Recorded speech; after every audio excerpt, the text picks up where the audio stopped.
हाँ जी, नमस्कार सबको, राधे राधे। ऑनलाइन क्लास में एक बार फिर आपका स्वागत। आज हम कक्षा 10 विषय गणित, इसके अंतर्गत वृत्त की परिधि एवं क्षेत्रफल भाग 2, इसके अंतर्गत हम आज कुछ और जानकारी प्राप्त करेंगे। इसके पहले भी हमने जो क्लास ली, उस क्लास के अंदर हमने जैसे वृत्त की परिधि क्या होती है, वृत्त का क्षेत्रफल ज्ञात करने का सूत्र क्या था, ऐसी सामान्य जानकारी हमने पहले की थी। और उसी के आगे कुछ और जानकारी इसमें आज हम एक तो सबसे पहले समबाहु त्रिभुज का क्षेत्रफल, इसका सूत्र √3/4 भुजा स्क्वायर। अगर बाई चांस कोई सवाल ऐसा है और उसमें समबाहु त्रिभुज का क्षेत्रफल ज्ञात करना है तो सबसे पहले हमारे को सूत्र की जानकारी होना जरूरी है। और उसके अंदर क्या है, हमारे को समबाहु त्रिभुज भुजा दे रखी है, क्षेत्रफल ज्ञात करना, तो उसको कैसे ज्ञात करेंगे, तो उसके लिए हमारे को सूत्र है √3/4 भुजा स्क्वायर। तो ये सूत्र हमको याद होना जरूरी है, ठीक है। उसके बाद दूसरा है वृत्तखंड का क्षेत्रफल।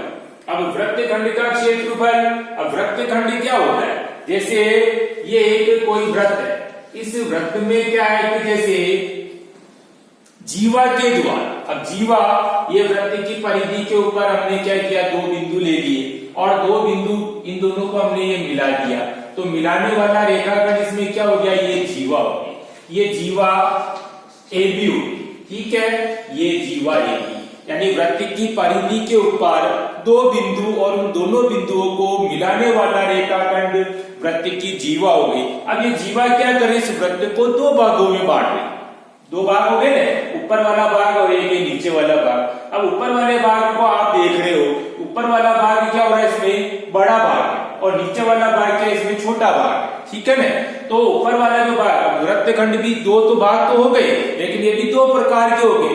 यानी जो ऊपर वाला भाग है वो भाग तो क्या हो गया आपका दीर्घ वृत्तखंड, और जो नीचे वाला भाग है ये इसमें क्या हो जाएगा, लघु वृत्तखंड, ठीक है ना। यानी ऊपर वाला भाग बड़ा इसलिए दीर्घ वृत्तखंड और नीचे वाला भाग इसमें छोटा है इसलिए ये लघु वृत्तखंड हो जाएगा, ठीक है। तो वृत्तखंड का क्षेत्रफल, तो वृत्तखंड का मतलब क्या हुआ, तो वृत्त की प्रत्येक जीवा वृत्त को दो भागों में विभाजित करती है।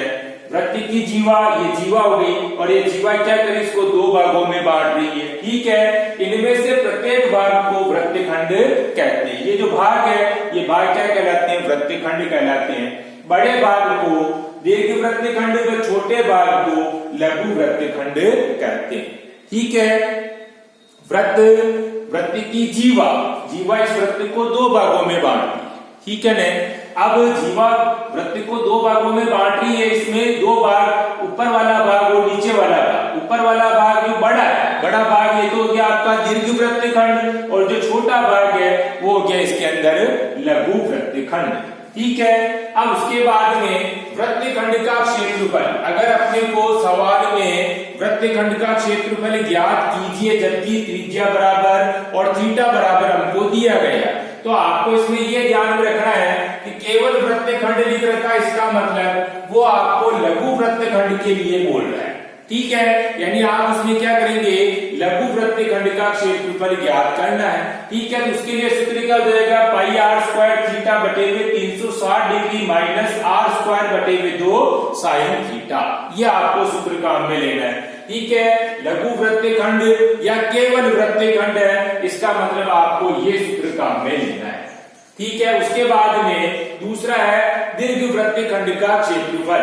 अब दीर्घ वृत्तखंड का क्षेत्रफल है तो इसमें हम क्या सूत्र लिखेंगे, यानी वृत्त के क्षेत्रफल में से हम क्या करेंगे, लघु वृत्तखंड का क्षेत्रफल को माइनस करना। वृत्त का क्षेत्रफल πr², उसके बाद में इसमें से माइनस करना लघु वृत्तखंड का क्षेत्रफल, तो लघु वृत्तखंड का क्षेत्रफल यानी πr² थीटा बटे में 360 degree minus r²/2 sine theta. तो वृत्त के क्षेत्रफल में से हम क्या कर रहे हैं, लघु वृत्तखंड का क्षेत्रफल घटा रहे हैं, तो उससे हमारे को क्या ज्ञात हो रहा है, दीर्घ वृत्तखंड का क्षेत्रफल, ठीक है। अब उदाहरण के रूप में आपका पहला सवाल उदाहरण ए, इसके अंदर क्या है, हमारे को त्रिज्या ज्ञात करनी। क्या ज्ञात करनी है, त्रिज्या ज्ञात करनी। जब परिधि दी हुई है, परिधि हमारे को दे रखी है और त्रिज्या अगर ज्ञात करना है तो हम कैसे ज्ञात करेंगे? तो सबसे पहले वृत्त की परिधि बराबर होता है 2 पाई आर, सूत्र अपने को ध्यान में ही है। तो परिधि बराबर 2 पाई आर, परिधि के नीचे तो परिधि लिखना 132, 2 की जगह 2 हो गया। अब दूसरी बात क्या है, इनके बीच में कोई चिन्ह नहीं है, इसका मतलब गुणा का निशान लगाना है। तो ठीक है, 2 की जगह 2 इंटू पाई की जगह वापस पाई का मान 22/7 और आर की जगह आर का मान हमको ज्ञात करना है। ठीक है, जब तक अन्यथा नहीं कहा जाए तब तक हमको क्या है, पाई का मान 22/7 ही लेना है। ठीक है ना, तो इनके बीच कोई चिन्ह नहीं, इसलिए गुणा का निशान लगाना है। तो वृत्त की परिधि बराबर 2 पाई आर, परिधि के नीचे परिधि 132, बराबर की जगह बराबर, 2 की जगह 2, पाई की जगह 22/7 और आर की जगह आर। इनके बीच में कोई चिन्ह नहीं, इसलिए गुणा का निशान लगाना है। अब आपको क्या करना है, यहाँ पर वज्र गुणा करना है। तो वज्र गुणा करेंगे, यानी 132 को तो 7 से गुणा और 2 इंटू 22 इंटू आर, यानी इसको गुणा करेंगे हम 1 से। तो आर बराबर अपने को ज्ञात करना, तो आर बराबर क्या हो जाएगा, आर बराबर हो जाएगा 132 इंटू 7 बटे हुए 2 इंटू 22। ये इस तरह से हमको लिखना है, 132 इंटू 7 बटे हुए 2 इंटू 22। अब हम इसको काट रहे हैं, कटकी तो काटना है, 2 एकम 2, 2 से इसको काटा तो कितनी बार कट गया, 66 बार कट गया। फिर 66 को हम 22 से काटा तो 22 एकम 22 और 22 दी है 66। ठीक है, तो हमारे पास कटने के बाद क्या बची, एक तो 3 और एक 7 बच रहा है। 3 को 7 से गुणा किया तो 3 7 है 21 सेंटीमीटर। ये आपका आंसर हो गया। आपको इकाई का भी ध्यान रखना, मीटर में सवाल है कि सेंटीमीटर में सवाल है।